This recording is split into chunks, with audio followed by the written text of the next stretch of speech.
Welcome to the Acceptable Accuracy Podcast. I'm Philip. And I'm Tyler. And today we've got two guests with us. Tyler, would you like to do the honors of introducing both guests this time? Or do you want to just do one? I'm just going to ask them to introduce themselves. There It we makes go. life even easier. So our first guest is actually a returning guest. We have Brian. Brian, go ahead and introduce yourself. You just introduced him. Thank you for introducing me. Very good. I'm Brian. I was here for the Concealed Carry podcast. Nice. Everybody say hi, Brian. Hi, Brian. Hi, Battle Dwarf. Thanks. Did you know that was his call sign before or whatever? I listened to your whatever your second pod was. Just get a feel for it. Yeah. This is John, by the way. Yeah. Hi, I'm John. And in the Concealed John. Carry podcast, he's the boss that I said was super cool. That's awesome. So John, go ahead and introduce yourself. Yeah. My name's John. Hi, I'm John. Brian's boss. That I did some podcast other over. things, and yeah, that's about it. Yeah, sweet. I tell him what to do and then go home. I do some. Yeah, I did. I did 4 years in the Marine Corps. Worked for the Marine Security Force for the White House Communications Agency for the majority of my time in. Yeah, got out. Have 2 kids of my own, 2 step kids, and a beautiful wife, and 2 big dogs, and living the dream, man. That's awesome, But- dude. That is awesome. John, you're also... so we're going to go into the podcast and get into like the meat of this podcast. And we're going to interview John about his experience working for the White House Communications Agency, specifically as a Marine. And kind of starting off from the get-go, though, obviously it's a firearms podcast. So we're going to start off something we did similar with Brian, and we're going to do a like This Week in Guns. So we'll kind of go around the horn here. I understand that John has a This Week in Guns story already that's probably going to trump all of us. So I'm just going to start out with you. And that way the rest of us can just kind of... I brought You gotta home be a cool. beautiful new family member. Put a PSA pistol lore with a Aero Precision 300 Blackout 10-inch upper. Nice. It's Spikes Tactical Bolt Carrier Group and the tungsten powder buffer, and threw her together. It shoots pretty sweet. It's May or nice. may So you not have- have you brought have it to shot work it already to then? Yeah. show me. Yep. Can't be confirmed, but may or may not have. So yeah, took her to the range a couple times. Put a Hollow Sun red dot on her, and she works pretty well. That's awesome. Wife likes shooting it, so. That was actually going to Since be it's my... a 300 blackout, do you have a suppressor as well? or- That is in the works. My man. Yep. How many months in the works are you? I am tactically waiting for a more opportune time to do the tax stamp, seeing as that I just spent a good $1,200 on a gun, and I value my life, and I love my wife, and I was about to say, is there she's really actually- ever an opportune time to buy a suppressor other than yesterday? I agree with that, yes. but I was going to ask you that if you had an optic on it, and the answer already was yes. And Yep. the 3 of us at this table who are normal human beings actually shoot hollow sun optics as well. okay, too. yeah, I this is my Yep. first Hollow Sun. I've been I've had a Vortex Spark, and I've done I had a Primary Arms, like one of their OG ones, like way back in the day, big old clunky, ugly looking thing. Now they're they got some sweet red dots now, but For sure. so Yeah, I love how everything is like. But- when I first got into guns too, I had a Vortex red dot that was massive. Yeah. And it weighed like a brick. And it worked, and you could drop it on its head 1,000 times, and it would be just fine. And modern day optics, you can do the same too. But man, I tell you, it's a lot nicer. You have an optic that weighs ounces instead of pounds. true. So Yeah. true. Yeah, we ran EOTechs on all of our stuff, and Man, you get the good You know, stuff then. I thought Marines mean, only got garbage. well, see, we were joint, so we got funding through the White House Military Office. there it is. We had we were actually the only at the time, and I'm not sure if it's changed now, but we were the only unit in the Marine Corps that was allowed to use the MP5 Navy. Oh, wow. What? Somebody's before I got there, there's kind of in the hierarchy, there's some Navy people above us, Yep. officer types, and the lore goes, it was long before me, but somehow pulled some strings and got us, all MP5s, which Dude, that's my goodness gravy, if you've never shot one of those, they're a blast. I've They're never shot just so flat shooting, so easy. Mm-hmm. I mean, you can just hold the trigger down and put 30 rounds into the 10 ring without, Okay, it's this week in guns, not last decade in guns. Well, I was going to joke that as we got to Brian, we were going to do the last century in guns. Oh, last century. Yeah. Because that's the only things you own from 1895. It's only a So handful. what kind of black powder gun did you buy this week? Well, I mean, in the words of blunderbuss with a bayonet. what was it? The guy from Active Self Protection. You're gun Amish. Gun Amish. Gun Amish. With I'm not gun Amish. I'm gun practical. I don't have to bolt a He bunch got of goodies blasted on for there. that, man. Yeah, He got blasted. but not by the Amish because they didn't find They out. don't care. about it. Yeah, they're not on For the it. most part. Nothing says get out of my house like rolling a nice cannon from the top of the It's stairs. true. Here's some great Right? shot. The Amish are onto something. Oh man. So Brian, what did you do this week? No, I picked up a Glock 45 recently. Nice. It's going to be the duty weapon for. the You reserve said deputy duty. staff. Duty counter 1. I like duty. Duty counter 2. Duty counter 2. Anyway, We're at 5 now, guys. so I want to get some rounds through that. I was able to get out to the range on Friday with Manny, who's also on our safety Yeah. team. Oh, no for sure. kidding. That's awesome. Funny enough, his optic died, so he had to use irons. That sounds about right. But Yeah. he had them as well with he his did optic. Because he they're did. back- So what you're saying is you could the do both. nubbins on the gun. Yeah, but if you just shoot the nubbins, you don't have to spend the extra on the dot. Gotcha. But what if your nubbins break off? It's called point shooting. But what if you should have work on that. Well, yes, but like what if, Even lawmen back in the day would just take the sights right off their guns, so they're faster in the holster and they're still effective on If target. your nubbins break off, there's been an IED blast, and I think you should probably worry about where your tourniquet is. Thank you, John. Thank you. so, What John said. So, Brian, were you just telling me? can be really Were you just finicky, telling me though. a story about how you lost your nubbins? My nubbins. Somebody was telling me how they broke off a set of Glock. No. So to clarify, that was in the last podcast, and I said specifically, if you're going to open carry, switch to steel sights for a Glock. If you're going to conceal carry, the plastic ones are fine. But I have busted off, the half of a Glock sight on a door frame, just the plastic ones. Yeah. So definitely, if you're going to open carry, bump up to steel sights. And an optic. Oh man. So kind of going back to your range time with Manny, what'd you guys Anyway, do? we just worked some drills. I forgot my shot timer, so we're going to get on the timer. Yep. But he's a pretty decent shot. He is. He scored pretty well in the. He was in the top 10. Qualifier, yeah. Yeah. Top 10 of the qualifier Yep. of all Yeah, 10 and people he's who've only done been it. shooting for a year. Kidding. I'm totally kidding. No, but he's only been shooting for a year. Oh, yeah. I gave him a couple tips, but without the timer there, it was kind of hard to Yeah. dial him in. But Yep. it was just fun getting out there, just shooting. Although when we showed up to the range, he pulled in and he flung his door open and shot the stapler at me. I was like, "This is gonna be a great That's range trip." hilarious. So he's a super cool guy. He's a funny guy. He's Yeah. so reserved too. That's really cool that you guys got to hang out Yeah. and do that together. Yeah, he's a awesome good guy. guy. Awesome family. So cool. What would you, Philip? What'd you do? I got some pants.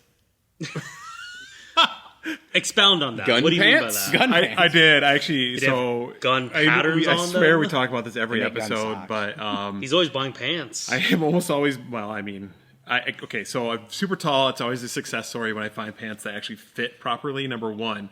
Number two, they were a set of Helicon Tex pants specifically for a match that we're shooting this summer. But also, I thought it'd be hilarious to bring up my This Week in Guns as a pair of pants.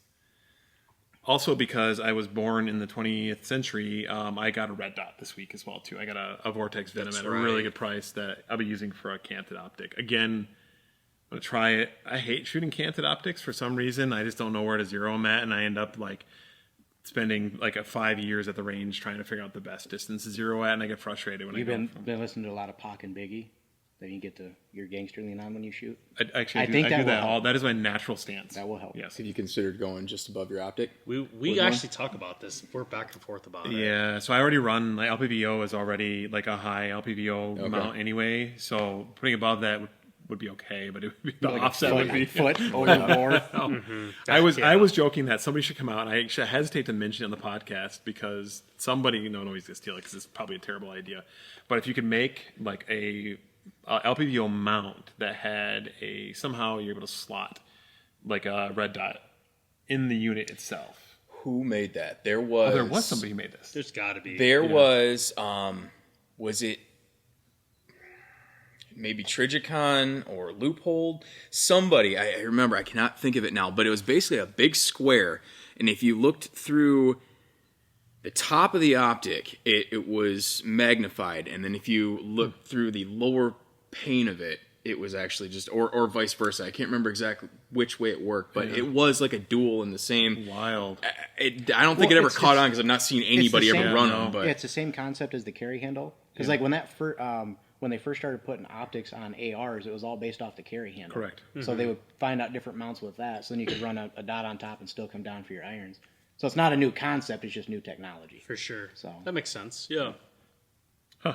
Interesting. That I did not know that they made something like that. So I apparently failed. So maybe my idea is awful. Speaking of things that are not awful, Tyler, what did you do this week in guns? Yeah. So last week, Thursday, I took out a church member to the range. He's actually a new shooter. He started getting into guns probably in January. So all he took was this one safety class, and honestly, he was actually really good. Mm-hmm. Even shooting at 10 yards, he was getting primarily alphas. So he did a really good job. It was awesome being able to be with someone who is new, is curious, and wants to learn how to get into guns, and be able to give him tiny little tips on how to get better. And I brought my AR as well, since I knew he was new at guns. Never shot AR, never seen an AR before.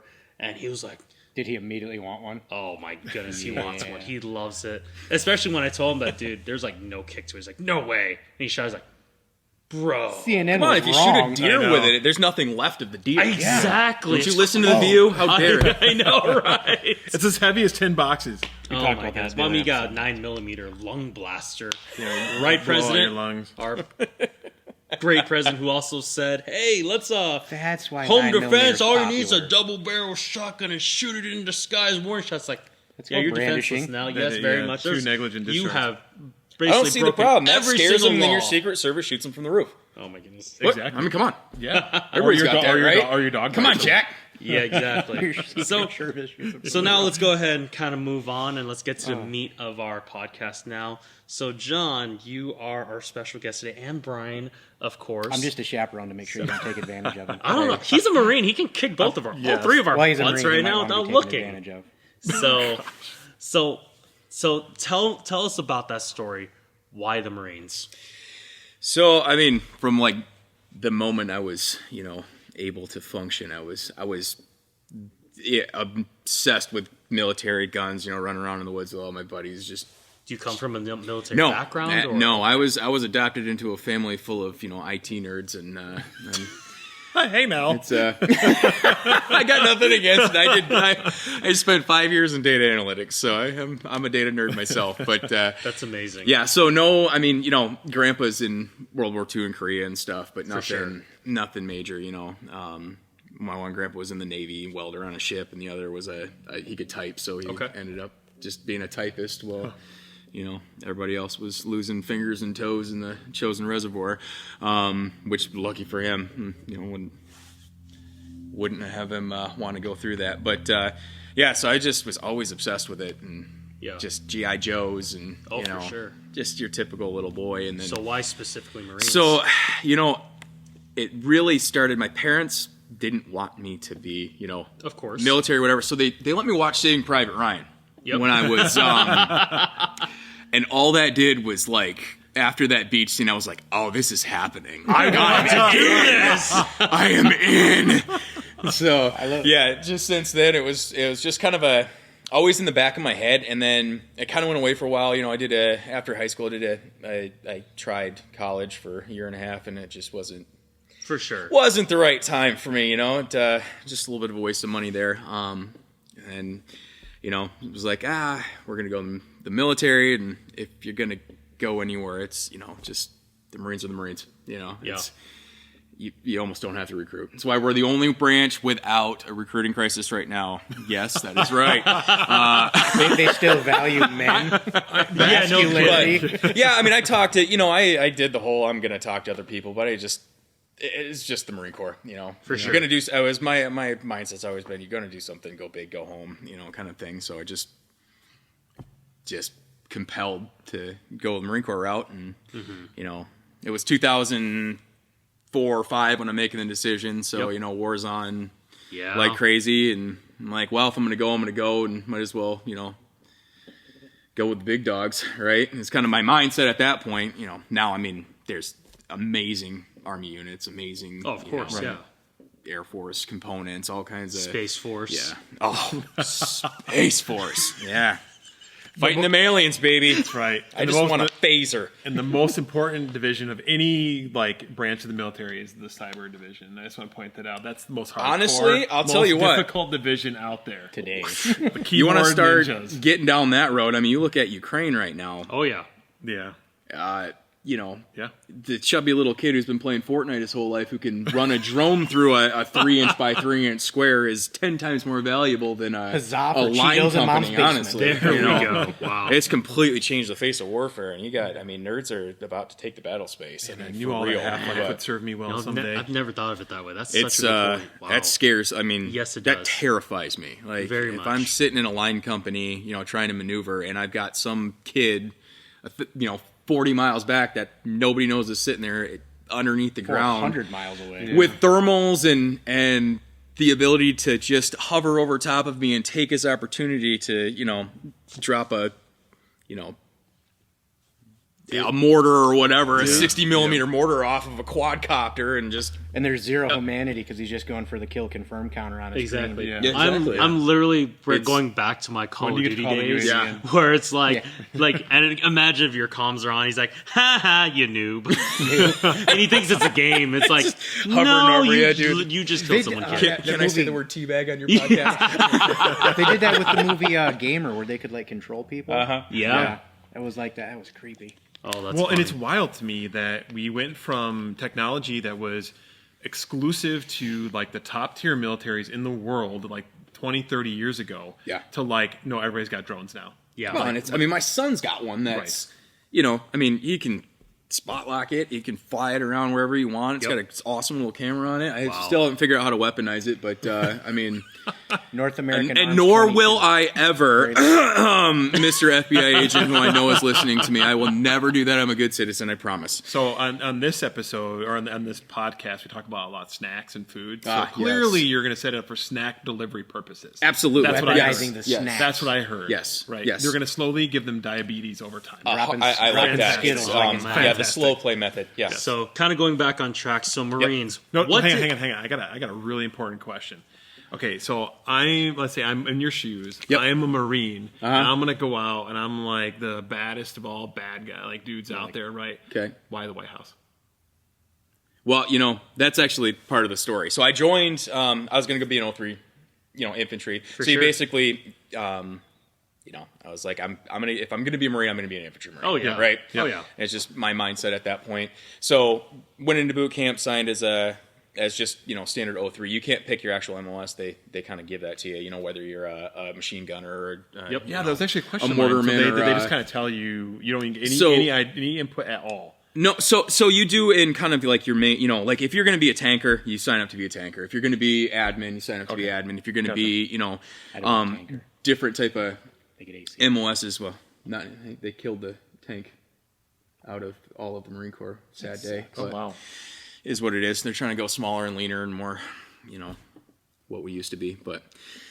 But yeah, so you basically go into boot camp knowing kind of just the general trajectory of the way that you're going to go. Yeah. After boot camp, then if you're in infantry MOS, you go to SOI, the School of Infantry. If you're any other in MOS, you go to I think it's ITB. It's been a long time.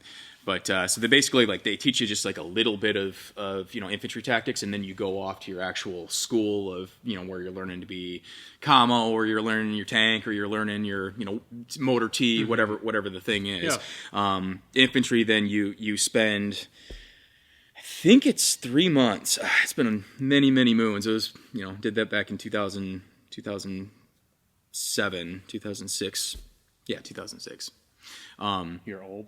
I am old. I was trying to remember the transition period, but yeah, I went in and you're old and you transitioned. February of 2000. Very progressive. Exactly. Hey, one of the first. Wow. Yeah. From don't ask, don't tell. To good on you, man. Hey, I'm proud of the new me. And for the record, there's a reason why, like, I think, like, what you were doing was really freaking cool. I mean, so, You know- like, how do you get, okay, so my question is more along the lines of, like, how the heck did you even, like, get something cool like I this? fell, Grunta I here. fell butt backwards into it, to be perfectly honest. So in boot camp, just going through the chaos of boot camp, they all of a sudden, set everybody down. Drill instructor got up in the quarterdeck and just read off a list of names of guys, and it was like, there's a special screening, and you guys all have to go to it. So, long story short, they basically took anybody who had a little bit of college. Okay. Yeah. And I don't know what other criteria, but that's kind of where, how I got picked. It was like anybody who had some college, anybody who had certain things. Pull us onto a room, and then there are some guys that just kind of give a presentation of like, hey, there's this program that you could get into. It's for infantry MOS only. So if you're not an infantry MOS, raise your hand, get out of here. Do any of you guys want to deploy immediately? A bunch of guys raise their hand, get out of here. Any of you guys have a felony? Back then, 2006, Marine Corps felony wasn't necessarily scary back then. Guys raise their hands, all right, get out of here. Anybody got a kid? Raise their hand, get out of here. Just question after question after question of guys, just kicking people out. And then there was a small group left, and they're like, okay, so there's this thing called the Yankee White program. It's for Marines who will be, either involved in the going to either Camp David or to the White House Communications Agency, or I don't know if there was some others involved too, but those were kind of the main two in the program that I got in. Do you want to do this? Yes or no? And some guys were like, nah, I'd rather just go to a line company, or I'd rather do this or that. And me and one of the other guys I was in boot camp with were in there together, and we were both just kind of like, sounds kind of, I don't know, they didn't give us a whole lot of information, just a little bit of, we're like, hey, give it a go, right? So then you go to the next stage, and then you go back to the chaos of boot camp, and then forget all about it for a little bit, and then all of a sudden they're like, hey, you got to go talk to these people. And so then you get into a room, and they kind of give you a better presentation of what the actual program is. I'll show you some slides of some post cool guy nonsense of like, back then it was goofy, black gear and like, hey, look at us, we're a SWAT team kind of thing. That's kind of how it all looked. It's Well, were you a SWAT team? Not technically. Cooler than a SWAT team. Yeah, it's everything is basically a lot of CQB stuff and everything because we're all in it's all okay. So that's actually type that's stuff, super interesting. So then for that role, because you were specifically in the security force, yes, for the White House Communications, yep. So in that role, you are literally training like something happens, like you got to be able to defend. Yeah. So we are the guns behind, for the safety of that entire top secret facility. So, wow. But yeah, so then you go before a board, and you're in boot camp still, and you've got all these, and all is terror and fear of anybody who even seems to be remotely in authority, So you go before this board, they ask you a bunch of questions, and there's a Navy psych there and everything, and they're asking you, just this, that, and the other, and if you make it through all that, and they think you're functionally stable, because part of that security clearance, you're allowed to carry a firearm next to the president. So, it's I think it's a category 2 top secret SCI level clearance. I'm not exactly sure what Cat 2 means, but that's stable. That's genius. the thing that I heard stable genius. Yeah, basically, yeah. So, and then from there, it's like, all right, sign this paper saying you want to do it. Then it switches you to then you have a B billet. So you have like your main MOS, and then you can have a B billet, like drill instructor's a B billet, or certain other things. You have a secondary MOS, and so that's 8152, which is a Marine Corps Security Forces. So in 8152, you also have the guys who guard the nuclear sub bases, and then the FAST teams. Mm-hmm. So the Fleet Anti-Terrorism, something, whatever. Fleet I can't remember what FAST actually stands for, but they're basically like I think they actually took it out of Bahrain, but there was a base in Bahrain and there was one in the Carolinas, and these guys are basically Marine Corps SWAT team, right? Gotcha. Their job is to, like, if the embassy gets too hot, they'll kick a FAST team in there. If they need to evac people from something, they kick a FAST team in. They're kind of just the super QRF, quick reaction force for kind of whatever area they need extra guys who can get into a building, secure it, get people out type stuff. Wow. So that's the other side of that MOS that I was in. So what about dual wielding MP5s? That's later. We'll get to dual wielding MP5s because it is a beautiful thing. I definitely need to hear the story later. But yeah, so get through boot camp, go through all that screening. Unbeknownst to me, at that point, they start your top secret security screening. So they don't even tell you. Well, I mean, you're just you figure you're gonna, but and you don't know anything at that point. You're just a terrified, scared, beaten, abused little animal that's not even human anymore. Sounds about right. Yeah. You don't even have a name at that point. You're just this recruit. Yep. Until, Yep. And then so as time goes, you get more information. But at that point, they start the Office of Personnel Management starts doing the security clearance checks, and I mean they called people from that I went to grade school with. They talked to random people from my parents' church. They went up and down my road, talked to people, ex-girlfriends, everybody. I mean, it's they're doing the most. I mean, they're making sure that you're as pure as a wind-driven snow. And, so what I'm hearing is that you're as pure as a wind-driven snow. Then. For public purposes, yes, absolutely. Pure as the wind-driven snow. There you go. All the way around. No, back then I was a little goody two-shoes, so it worked out well. But yeah, I mean, you get guys, like after all your training, you go to 8th and I, which is kind of, if you've ever heard the silent drill team and the president's own band, it's where the commandant's house is. It's right inside Washington, D.C., kind of in the streets, so on 8th Street and I Street, and it's 8th and I. And it's just kind of the dog and pony show of the Marine Corps. All there's a bunch of fancy schmancy generals that live, along the barracks row there, and it's every senior enlisted guy thinks he's going to be the next sergeant major of the Marine Corps there, so it's an absolute nightmare to be there. But you sit there in the guard company while you're waiting for your clearance to come through. So, and then every once in a while, we'd be getting ready for guard duty, and all of a sudden, our gunny would pop out and be like, hey, Smith, were you going to tell anybody you were doing an 8-ball of coke on the freaking weekends, and whoa, you didn't think anybody could find that out? And so guys would get punched out to the fleet, for stuff like that randomly as the clearance stuff comes through. And then once your clearance secures, then you either go to Camp David, or you go to the White House Communications Agency. Yep. White House Communications Agency is like the golden egg, right? Camp David runs like a regular, infantry company basically up there. It's they're running drills, are all super buttoned up and because there's dignitaries and the president's always there, and they just it's really buttoned up and tight and not a fun place to be. Because what is Camp David? So Camp David is the presidential retreat. Okay. Right. So the president will go. It's been there for, I don't know when they put it together, probably in like the 40s or 30s, 40s, 50s, something like that. But and there's always contingents of Marines up there that guard it. Mm-hmm. And they've got they're just basically act like a infantry line unit.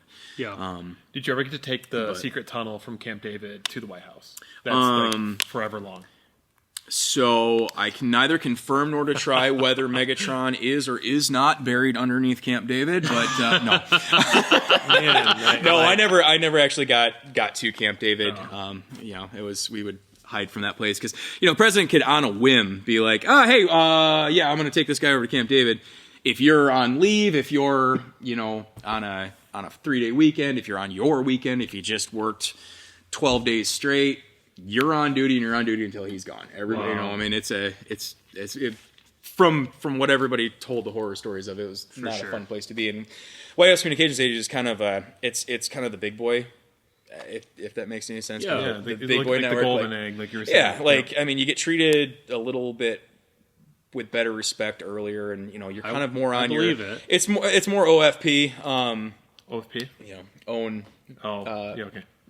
So Flake program. So now that you've gone through boot camp, all of your clearances, and what was that first day like when you finally got to the White House? What was that like? So I'm trying to think back to. So it was a huge relief because you get once your clearance pops, it's like, okay, are you going to Camp David? Are you going to for sure? And a group of guys will get picked at the same time. So And, okay, they'll call out, this guy are going to Camp David, and then I got selected for Waka, so it was like, oh, sweet, okay, I get out of Marine Barracks, Washington, which is the greatest thing of all time, and then, get to the unit I was hoping to get to. Mm-hmm. And, you get there, I'm trying to remember when I was, super boot there, you get in, you sit down, you shut up, and you listen for a while, because you don't know anything. You got to take a whole bunch of, training and tests and things, and if you don't pass that training once you get to the unit too, there's learning all your SOPs and all your extra, you got your general orders, but all your extra orders and everything and how everything runs, and you take a bunch of tests on all that stuff, and if you don't pass it, they just punch you to the fleet. So that was beyond nerve-wracking. You just sit there and study and study and study and study and study and study and pray to God you don't get kicked to the fleet right away, because you're like, I kind of want to do this thing, That's crazy. And then you get put into a team. At that point, we had 2 teams of, a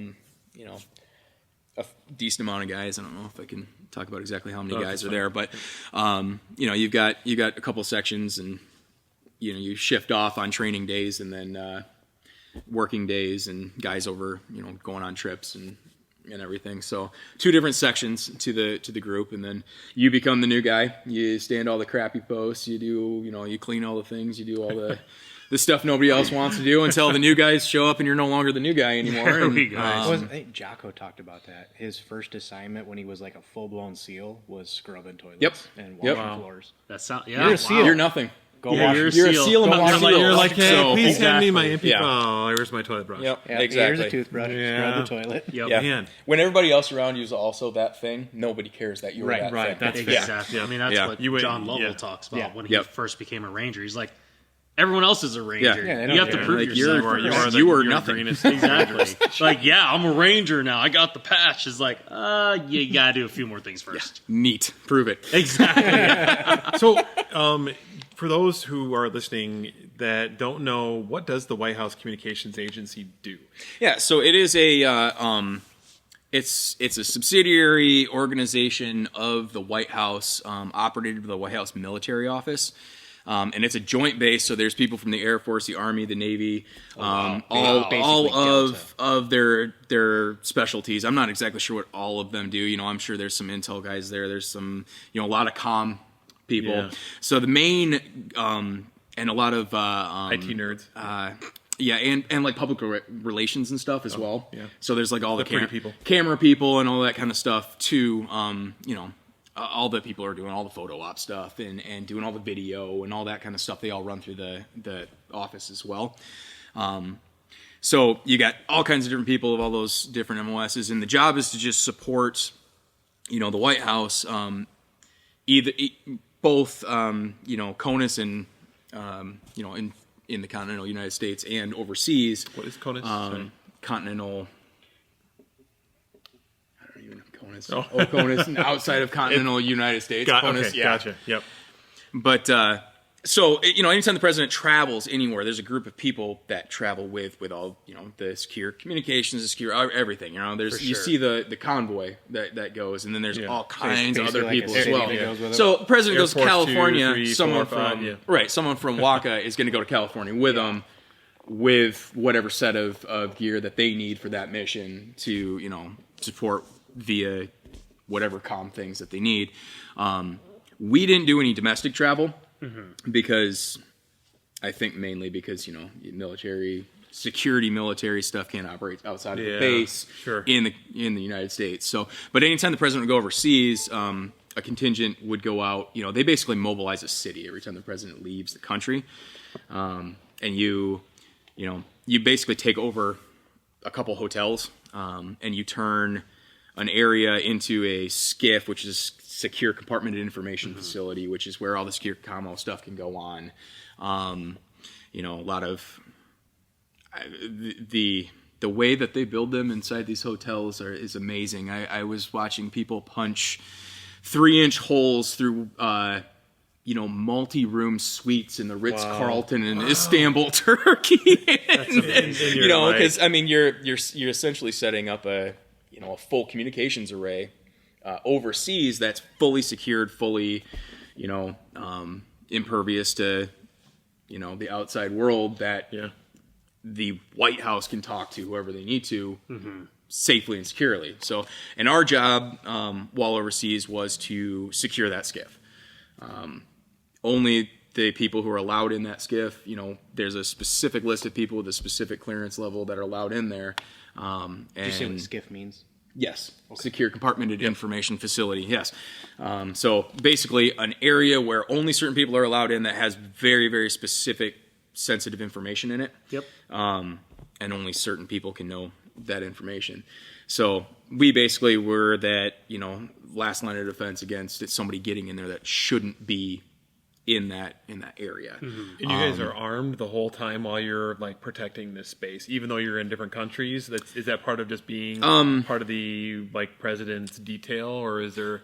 You maybe can't talk about that. But. Yeah, I mean, depending on what, when, and where, you have the means to secure that place. Okay. I'll say that much. Yeah. Yes, you have the means to do your job. For sure. Things change, ROEs change depending on where you're at, which country you're in, I mean, obviously, if the president goes to Iraq, guys will go to Iraq with him. Yep. While the war was on, you're in full battle rattle and you're doing your thing like you're in a war zone, because you are. When you're in certain other countries, their laws are a little bit funny depending on, so yeah, I mean, things are dealt with accordingly. Yeah. We'll just say that. But yeah, so, and you can be there for, a few days. You could be there for a few weeks. The nice thing was you never really know because of the security protocols, and that it's, compartmented information. You don't know when the president's going to be there. Yeah. So you're there when you're there. You get word that he's going to be there when he's going to be there. Then everything locks down hard and everybody puts suits on, and it's all business all the time until he's wheels up, and then you can kind of, decompress a little bit and chill. But you'd always end up with a few days to, even potentially a week where you've got nothing to do because, until there's a skiff set up, I don't have a job in country. So it's like, all right, well, we'll see you guys, I check back in on Wednesday. And we're like, oh, well, sweet. I'm in Bangkok, Thailand right now with 3 of my, best buddies, or however many guys are, go on trip with me. And we're just going to go hang out in town. And so, I got to go to jail. So and that when they said that was a thing. When they said see the world, you actually got to see the world. I got very lucky. I got to I actually went to Istanbul twice. I don't know how I got lucky with that, but Istanbul is an incredible city. The first trip was actually a vice presidential trip that I went on, so they don't take that quite as aggressive, I guess, as when the president goes. It's a little bit more laid back of a thing. So we got a decent amount of downtime to, we just went all over the city, saw the Hagia Sophia, there's just explored the whole. You went to the Grand Bazaar, it's just a cool city with tons of history. And got paid to do it. Yeah, and got paid for damn to do it. Yeah, buddy. And I was staying in the Ritz-Carlton as a Marine. That's amazing. Well, all of my buddies are dodging IEDs in Iraq. Here's my soft little keister. Eating nice food. And yeah, so, and then I went to Peru and to Thailand, and it was a good time. You see a lot of cool stuff. You get a little bit of downtime. It was really an absolute honeypot of a job for that time frame. Being that I was joining to be an infantry Marine, and I think I would have ended up at 3.5, and that's where most of the guys went. And they punched straight out and were in it within. Yeah. Oh yeah. So with all of that experience and travel, why'd you get out? Twofold. It's the Marine Corps is a vicious animal. I'll tell you that. For sure. It's an absolute wolf pack. Yeah. It's just, any weakness is exploited. It's just a bunch of hard dudes being hard dudes with hard dudes. Yeah. Go ahead. Nope. Go ahead. Nope. Go ahead. Go ahead. This is a family. This is a family But and I was so at the end. MARSOC was actually just kind of gaining steam. Okay. And they... For those who don't know, what is that? Marine Corps Special Operations Command. So Okay. now Raider Battalion. Okay. But they were basically taking anybody with a combat MOS, with a security clearance who had good scores, good rifle scores, good PT scores, that kind of stuff. And they were just, because they're SOCOM, they were just popping orders for people. Yep. And me and a few other guys got popped orders to go down to MARSOC. Yep. And it was like, I don't know if I really want to play the MARSOC game or not. But, my staff sergeant is like, well, if you deny orders, they're going to send you wherever the heck they feel like it. And usually they get pretty pissed off. And so you're going to end up in Okinawa unaccompanied, and, your life's going to suck. So just take the orders. So ended up going down there and kind of hearing him out. And it was going to be another 6-year commitment. And at the time, I just married my ex-wife, and she was pretty adamant about me getting out. And, For sure. That makes sense. Looking back on it, it would have been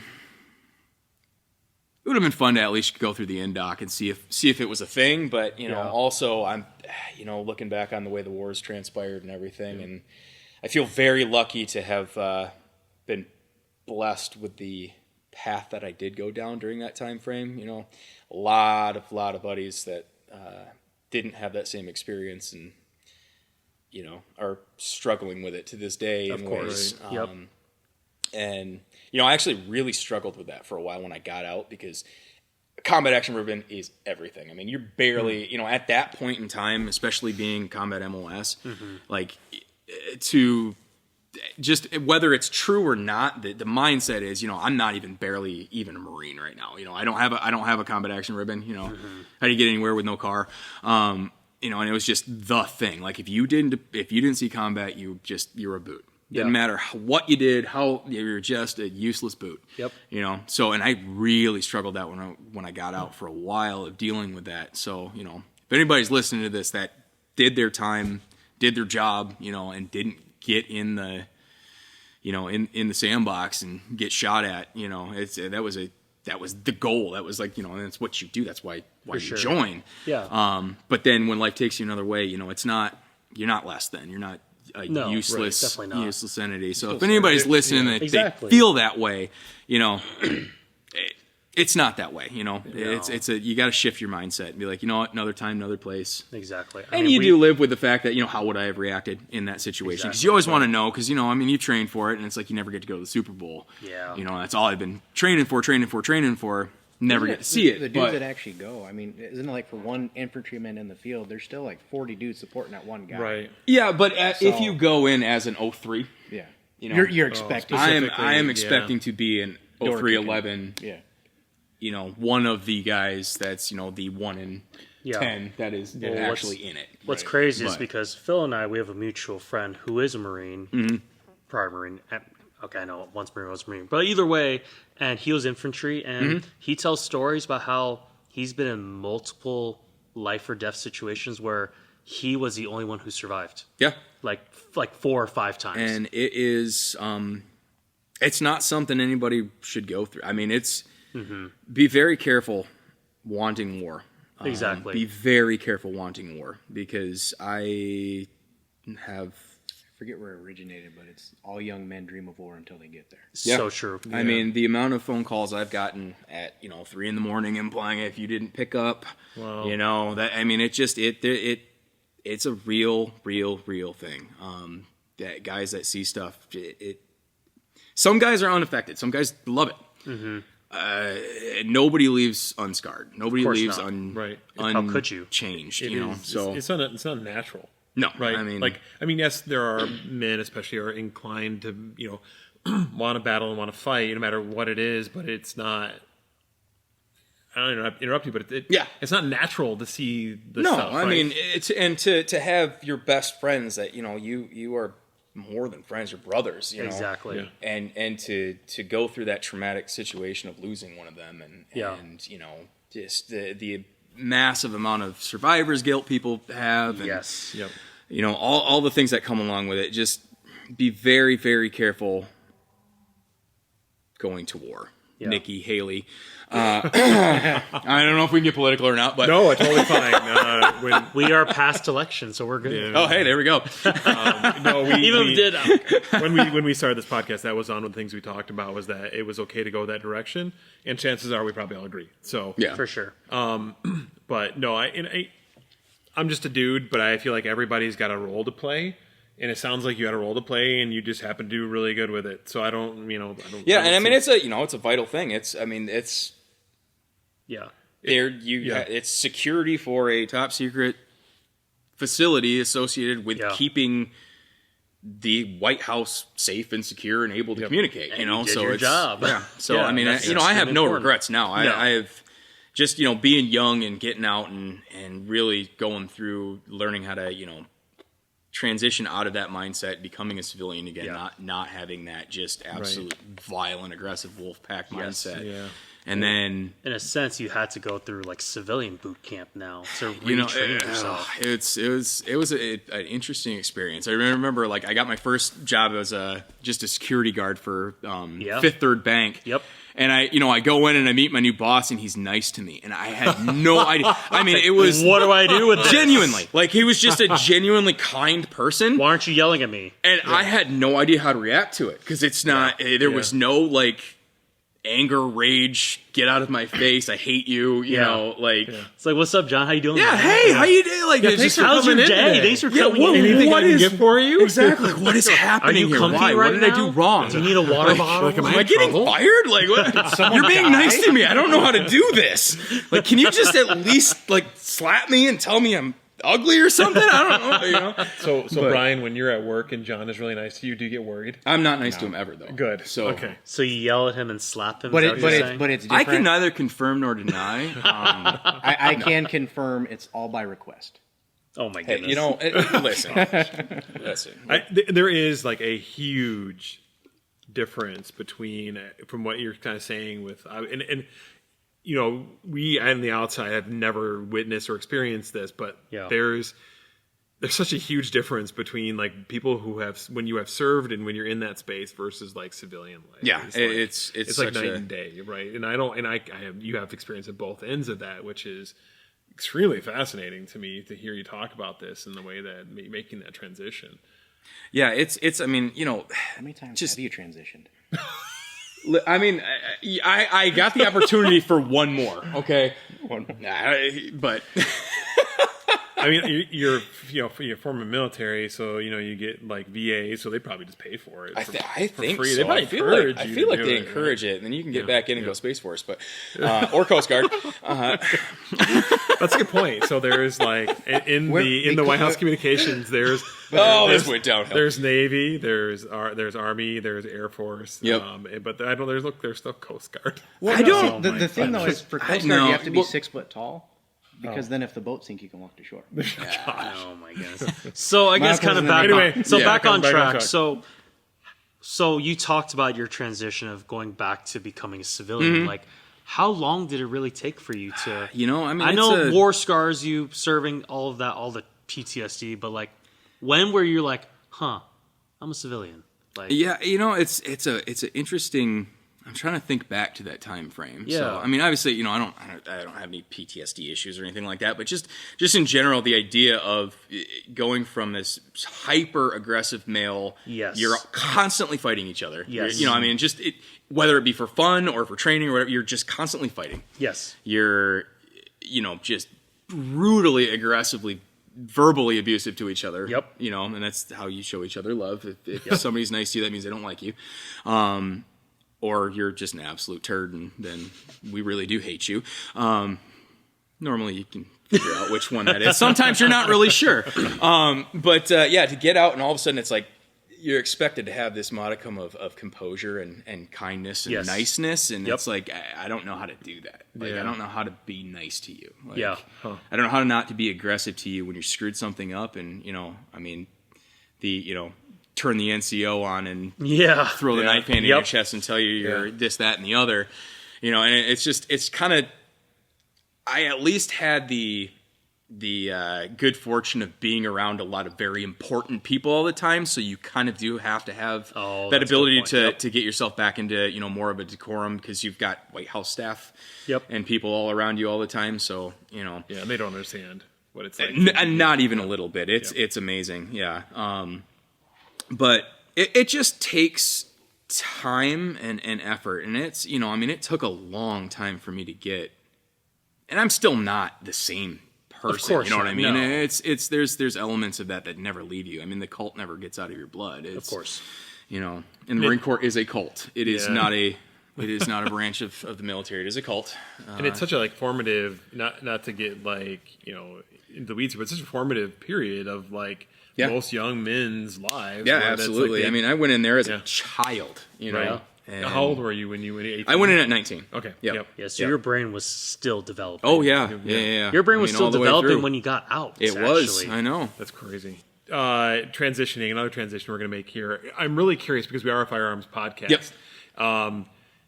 You had mentioned prior to stepping in, as we talked a little bit jokingly about the dual wielding MP5. Please tell me that story. But obviously there's a difference with the equipment that you had available to you as a security team within the White House Communications Agency versus what a normal Marine has. What kind of tool toys are you playing with? Yep. So, and then please tell us the MP5 story. That's a great question. That is a great question. So basically, we ran. I mean, pretty much a standard loadout. We were in, mostly soft armor, just because we're a. We had hard plates. A lot of guys, the react teams and stuff, we would wear hard plates. But a lot of times you're just wearing soft armor and, a drop holster with an M9, Beretta M9 on it. And then depending on the post, vehicle post, you have a shotgun with slugs just so you can stop a vehicle with, shot to the engine. Okay, hang on real quick here. Yep. So there's a really good friend of mine. We joke back and forth. He's former Air Force, but we joke, and I know he's going to listen to this, and I always joke about, but can it stop an engine? Will it go into an engine block? And it sounds like the answer, so I just heard from a Marine that the answer is yes. Well, I will tell you a Benelli M1014, if you take all, 8 slugs and throw them directly into an engine block, you probably would be able to stop it. Awesome. You hear that, Nathan? You can shoot an engine block with a 50 cal and it'll still run, especially if it's a Hilux. Yeah. It's a measure, right? Right. If you're trying to shoot through glass, obviously shooting Slugs with a shotgun, it's better than a 5.56. Right. It's for that type of application. So you'd have at a vehicle entry post, you'd have a Benelli, and then at the time I think we were the only unit in the Marine Corps that actually was allowed to use the MP5 Navy. Maybe some SOCOM stuff or old Ricky Recon guys may have had it, but as far as the lore was around us, we were the only ones allowed to actually use the MP5. Somebody worked some angles being a joint base and got them for us. So the MP5 Navy is the one that actually has, you see the ones with the big fat long buttstock on them that's fixed. Mm-hmm. The MP5 Navy is the one that collapses down. It's the kind of the cool one. Yeah. Yep. So it's and select fire. Suppressed. No suppressed. No, just regular old, Still cool though. Even random iron sights, that's actually that circle peep sight. That's is what you need. Getting the job I'm saying, done. that H&K knows how to make a sight. If you optics waste your time. But they are just a beautiful, beautiful gun. I mean, that delayed roller blowback, they're just smooth. They're just, even on full auto, they're super controllable. That's amazing. Super hyper maneuverable. Mm-hmm. I have a question though. Yes. How many times did the irons run out of batteries? I'm gonna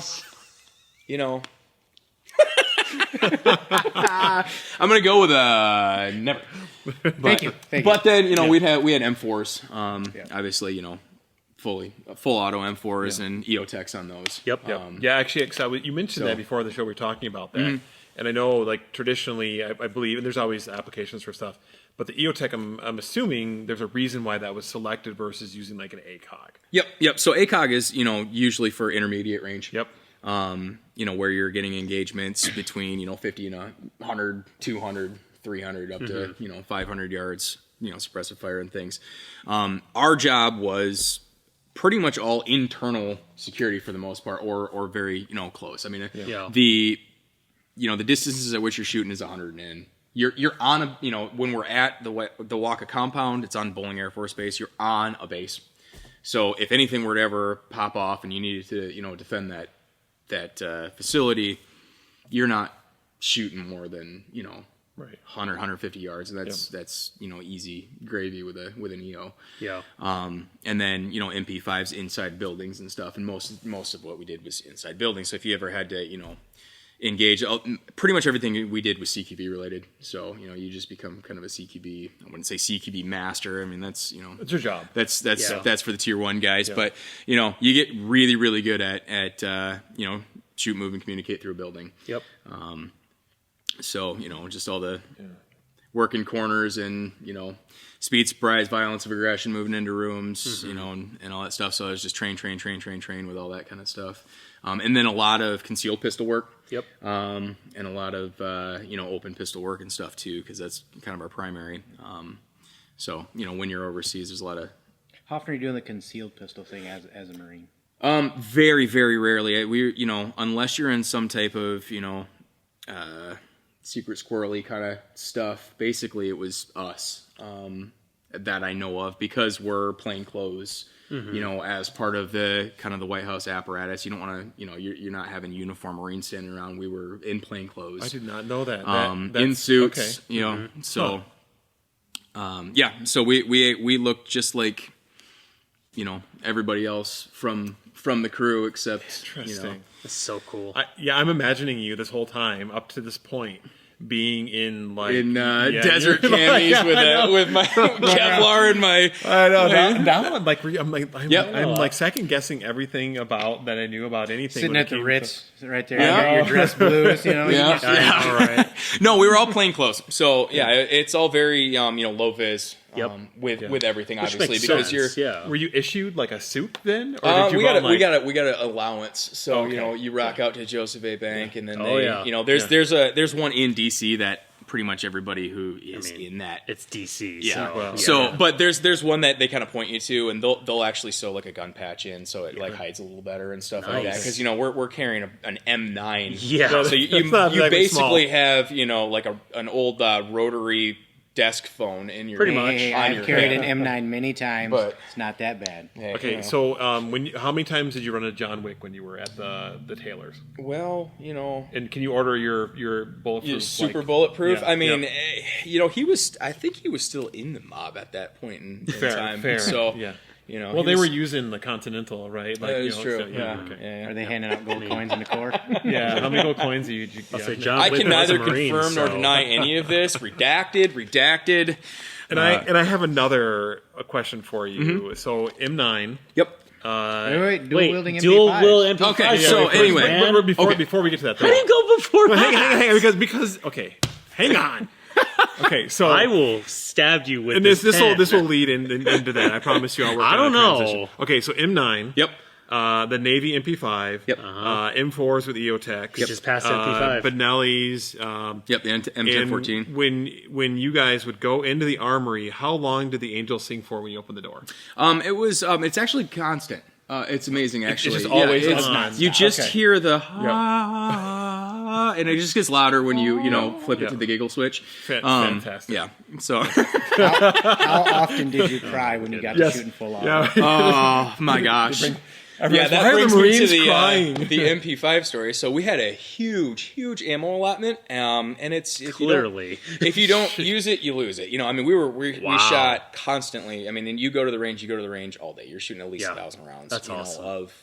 Just out of your pistol, a lot of the times. Wait, did you say 1,000 rounds a day? Yeah, you're shooting a lot. Well, you're saying just out of your pistol, you'd still shoot other stuff in addition? Potentially, yeah. I mean, depending on the range, depending on the day, but you go out there at the beginning of the day and you shoot all day, and a lot of times you're picking up brass with a flashlight. You're shooting, and we got so good. I mean, with the amount of shooting that we did, the amount of training, and then when you're not shooning, gosh, Uncle Sam's ammo is a beautiful thing.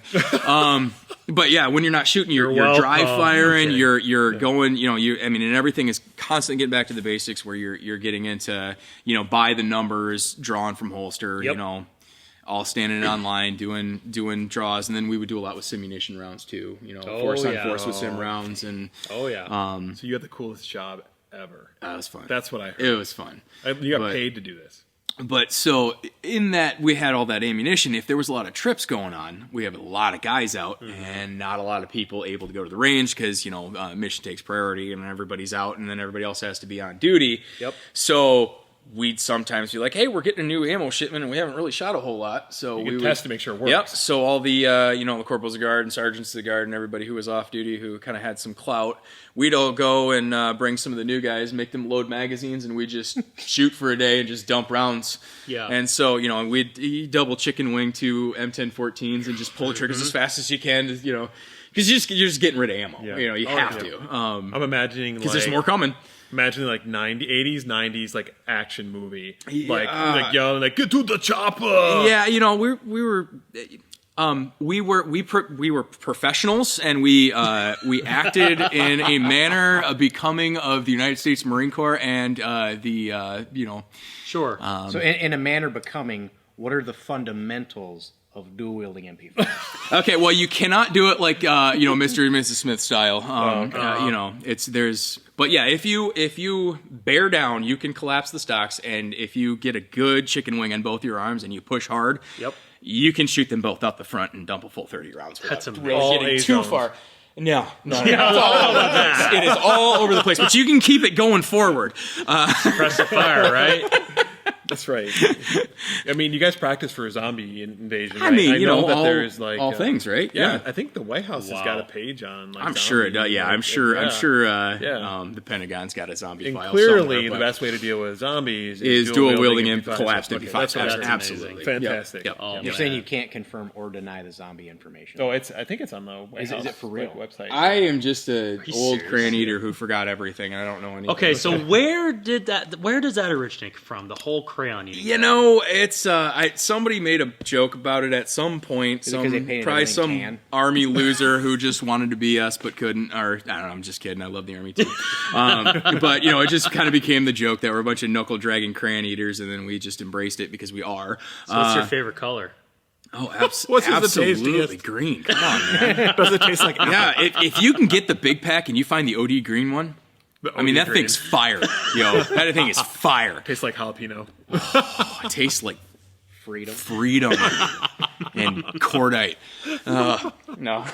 Oh, that's great. Wow. You heard it here first, guys. The green. The OD green. OD green.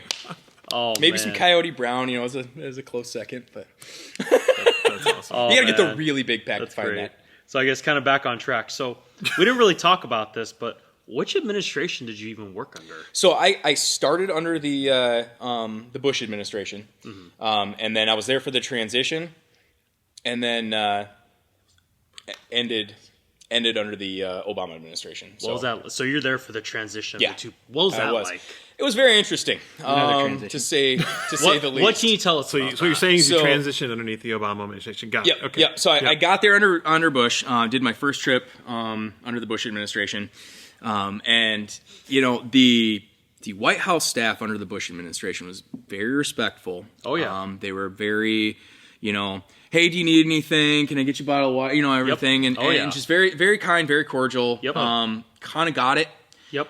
And for lack of better, that the Obama administration came in there, a lot of very young people with a big chip on their shoulder, and the environment changed drastically on trip. I won't besmirch anybody too much, but it was a very different mindset towards the help.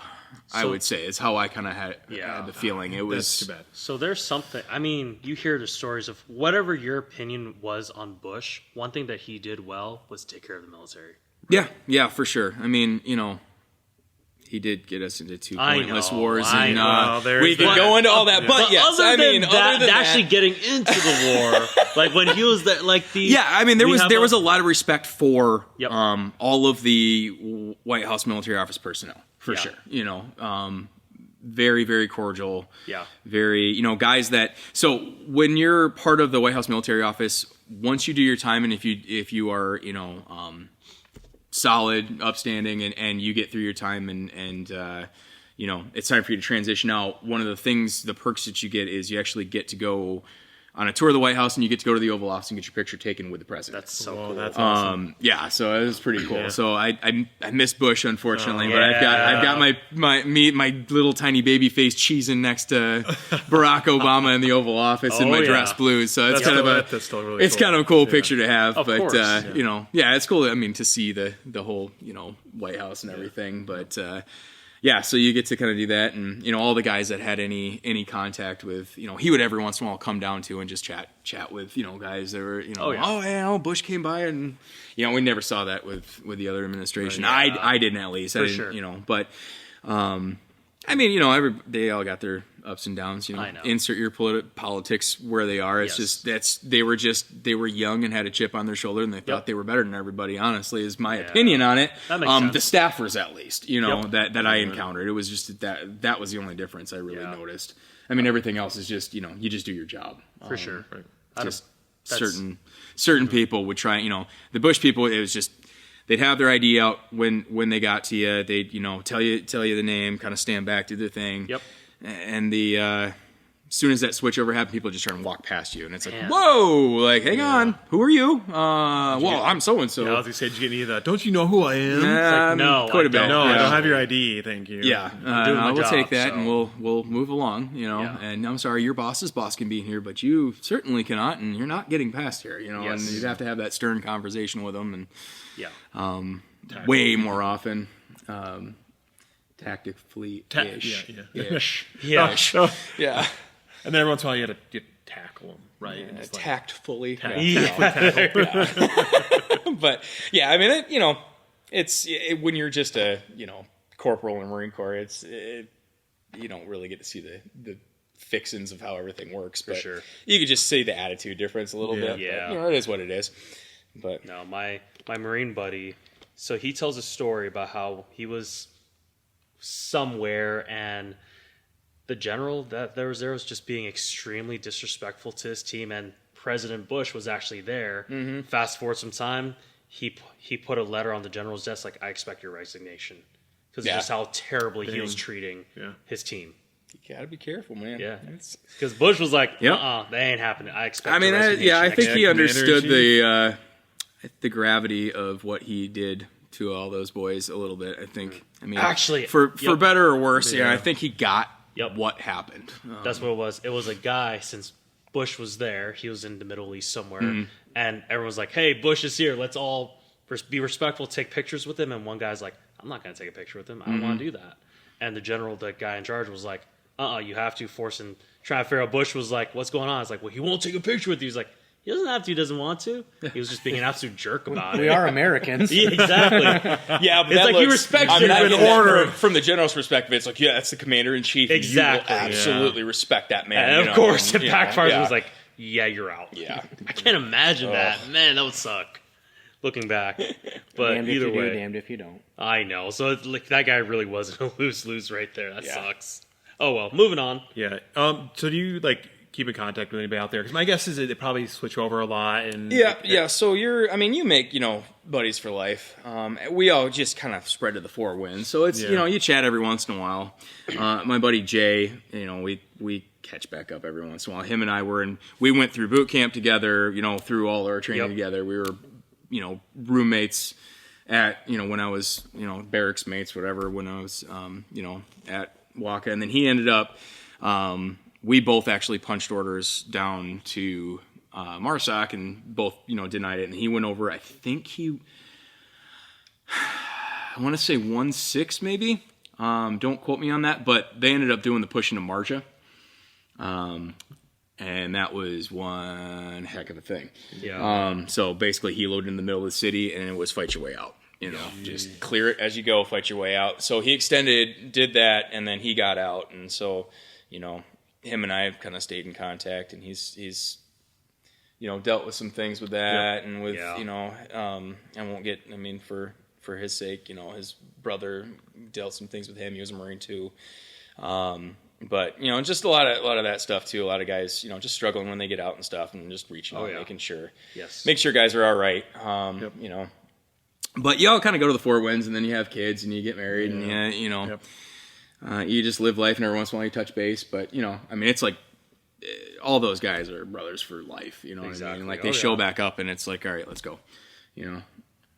But yeah, what a fantastic experience that you went through. I'm curious if there's any other insights that you have about your role being in, like for anybody that may be listening that's considering it, like anything that your thoughts that we haven't covered with you today that we wouldn't even know to ask. I mean, if you're gonna go in, know that I would say if you're considering going into the Marine Corps, your first 2 to 4 years are going to be pretty miserable. Yeah. It's gonna be miserable, so get used to it, embrace the suck. Yep. You're a Marine. You can carry that with you for the rest of your life, but you are going to be miserable a lot. Yeah. And you better enjoy a very aggressive environment where people like to fight and be horrible to each other, and even the people who love you. It is an absolute wolf pack. Yeah. In the best of ways. Yeah. But be aware that you are going to be miserable as a PFC, as a Lance Corporal, until you gain a little bit of clout, and even then, it is a rough place. Yeah. And it is not for the weak of heart.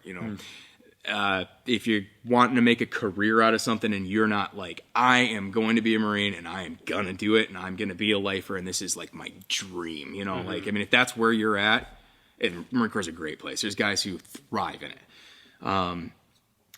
Other people, I would if you're just gonna look at it as a career, we're past war now. I would, if you're not seeking battle, go Air Force. I feel like it's what everyone I know. says. I always hear I was like, just go to Air Force. Yeah, I lived on an Air Force base. We're on the naval annex of it, but their quality of life is incredible. Oh yeah. My stepdad. Skill sets that you get are incredible.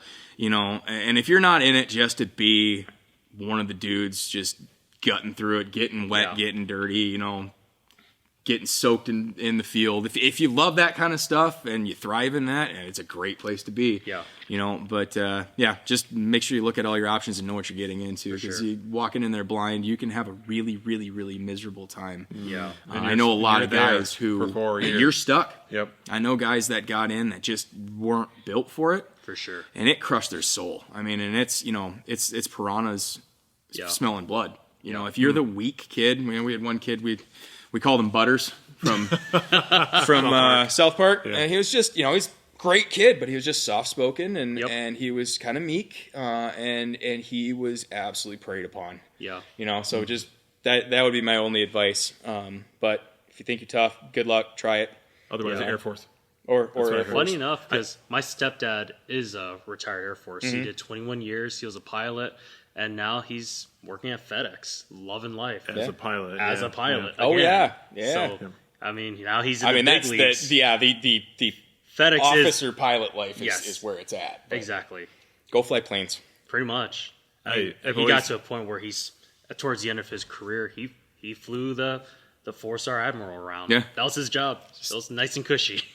I had the Air Force guy you were talking about earlier. He was saying that if you ever look at an Air Force base, they have golf courses. Oh, yeah. And none of the other branches, maybe they do. Well, maybe some places you know why? Because they spend all their money on retainment. No, because a golf course is nothing but a willful and intentional misuse of a perfectly good rifle range. We will not stand for that. That is awesome. It's another type of range. Fair. Yeah. That's where I always say that. That is the most Marine thing I've ever heard. It's so true. That long range shooting is the real man's golf. Exactly. So. Oh, that's glorious. You can put a golf ball out there, but you better be hitting it with a 5.56. I tell you what. Yeah, no kidding. Oh man. So, would you recommend people to go into the military today? Today, no. That's what not even a little bit. That's definitely what. After the election. Still. Why do you say that?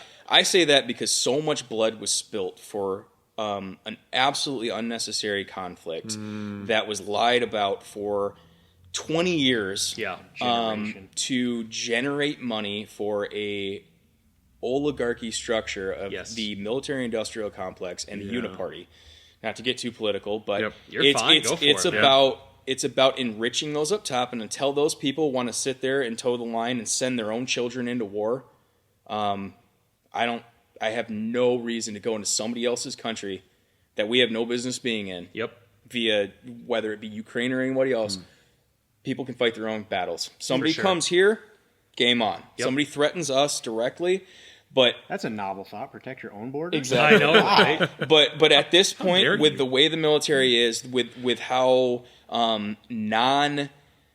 combat oriented it's become, it's all about this social agenda experiment. and the social things and punching the buttons and going to sensitivity trainings and taking away from actual time to turn yourself into a lethal machine. For sure. Which the entire reason that especially the United States Marine Corps, the entire reason it exists is to get pointed in a direction and to eliminate whatever is there that needs to not be there to meet America's strategic goals. Yep. And that is no longer something that's being effectively created in most places. The Marine Corps is still doing a pretty good job, I think, of maintaining that concept. Yep. But as a whole, the military right now is broken. Yep. And the people in charge are not the leaders that I would want to go to war underneath. So how do we fix it then? Because we need a strong Elect new military. leaders. I know, right? we need good, strong military leaders who are willing to take the punches from the administrations and from the people who are telling them to do all these things, and just flat out tell them no. We are here to be a lethal force to defend this country, and that is our only purpose. Go pound sand. And the other thing we could do is, completely eliminate the federal government, other than the most minute I'm good with that. potentials. What the original concept was. Maybe go back to where we should have been from the beginning. That's my biggest plan. But base other level- than that, I don't know if there is a fix. At For a sure. base level, stop sending your children to indoctrination camps, otherwise known as public schools. Yeah, I mean, it's a problem that has a very simple solution that has an extremely complicated pathway. Yeah. That I don't think we're ever going to get to. Yeah. So let's say we don't get that fixed. What do you foresee will happen to America then? I don't think that my kids will be living in the same prosperity that we are. Yeah, Yeah, I I would agree. agree To with be that. perfectly honest, and I it would scares agree. me. Unfortunately, I agree. But unless something drastic happens where this ruling class decides to stop directly extracting all of the wealth from the middle class of this country and redistributing it mainly to the top and pretending to bring it to the bottom, this country's unsustainable. I mean, most people my age, I'm blessed with the job that I have and the job that my wife has, where we can afford a nice house and sure. things. Groceries. But most people, most people my age even are still renting. Yeah. They're not building wealth. They're not. No. We're the first generation where there has not been this trend in upward mobility. It's the millennial generation has turned into this massively neurotic, just hopeless group of people because we watched our parents tell us to do all these things, to go to college, to do all these things, and you're going to get all these things. You can buy that starter house, except they bought the starter house and were renting it, and so that it wasn't available. Yep. And then they bought the next starter house and the next starter house, and they jacked all the prices on them. Mm-hmm. And so, I mean, I'm not directly blaming the boomers for every problem in this country, but I think the buck stops with the generation that is refusing to abdicate power to the next generation. So true. That's such a great It's going to be really interesting and when we get to the point where that generation starts to age out to the point where We're they starting to. or they expire. Yeah, right? and that's what using- it's going to take, to be honest, because they are holding on to power and money, and with I mean, Nancy Pelosi, I can't even begin to believe that she's actually still functional, but I think Right. it's just the pickled nature of that woman and the pure evil in her heart that has Keeping continued her to alive, allow yeah. her to be Yeah, the demon that animated. she's continued. Yeah. But they just cling to it till their dying breath instead of abdicating so power to the next generation who actually needs to make decisions for them and their kids. Yes. They're saying, I'm going to make decisions for people that, I mean, I'm going to pop off tomorrow, but I'm going to make my mint right now, and I'm going to do what's best for me and my buddies. It's blessed is the society whose old men plant trees in which they will never sit in the shade of. Yeah. So And good. they're chopping down every tree in the forest. That is so true. So And it's going to leave this weird, and I don't want to get too deep down this route either, but it's going to leave a weird, it's going to leave a weird vacuum when they're gone. Yeah. Of like these people that are inexperienced in leading, all of a sudden now we're being forced to lead in those spaces. Which means And our generation needs to step up big time. Right. And it's weird because there's a lot of that, like, and there's a lot of, I work in technology, so there's a lot of companies that were started by, not really tangential, so I'm going to stop it here, but there's a lot of young people that started companies that like just don't know how to lead them properly, and then trying to figure out how to deal with this like this fortune that they've created. Anyway, we could talk about this forever, but I do round two. I know. Right? That'll be round two. Thank you, John and Brian, for coming today. I guess let's end with just one piece of advice. What is one piece of advice you would give? Yeah, like John? your dad advice. What's your One dad advice? piece of advice. Let's see. Oh man, put me on the spot with a piece of advice. Brian, if you have one off the top of your head, yeah, if you can got just one, go I'm for trying it to as think well, of a too. good piece of advice. Yep. Off the top of my head, I don't. Okay, I'll start off then while you guys are doing that. And Tyler and I just had a conversation about this, so it is topical to something that's come up, and actually topical to this conversation. Live within your means. Yes. So true. And when you do get that point where you move up, try to continue to live within your means and do everything you can to pay off your debt so that you can create those trees that you will plant, like you're talking about, that you will never see the fruit of. So Yeah, absolutely. that is my dad advice for the day. Yep. See, my dad advice for the day is don't put a fork in an electric socket. There we go. And I would say be very careful who you marry. Yes. Round one. And speaking as a, part of the club, we all have to go at least 2 rounds, and I think it's required. It's actually a government issue that you get a divorce. But be very, very, very, very sure of who you are and who your spouse is and who you are becoming and who you are going to be in your life before you make a commitment like that. So true. That is, I think, the most important thing you can do. It will set you up for an immensely better life for yourself and your children, finding that person that is truly your life partner. Yeah. And I fortunately have found mine. That's awesome. Absolute love of my life. Wonderful, wonderful, wonderful woman that I love with all my heart. But it took a while to find her, and it's okay to wait. It's okay to not get married right away. Be single for a while. Figure yourself out before you commit to something that could go very awry. Yeah. Yeah, That's my dad advice. So, and not getting too far down that route too, but you were talking about earlier with coming out of military service, and then still being used to being in that wolf pack, and now you said you found that that person that really gets you, and that is like your, I don't know if you call it soulmate or not, but like, would you say that she helped soften your edges? I think no. I would say she accentuated. So my wife and I have been married for almost a year now. Okay. Right. So I would say she very much accentuates the good things about me, That's awesome. and accepts me without great. but will gently nudge when she needs to. She's sure. a very good sounding board with things like that, and when you can find that person that can gently speak to you in your weak areas without it creating conflict. Yep. It's so much easier to you know what, I am wrong. Yeah. You brought up a thing that and getting to that point too, where you can check yourself and say, you know what, I'm wrong. I am wrong. Yeah. My bad.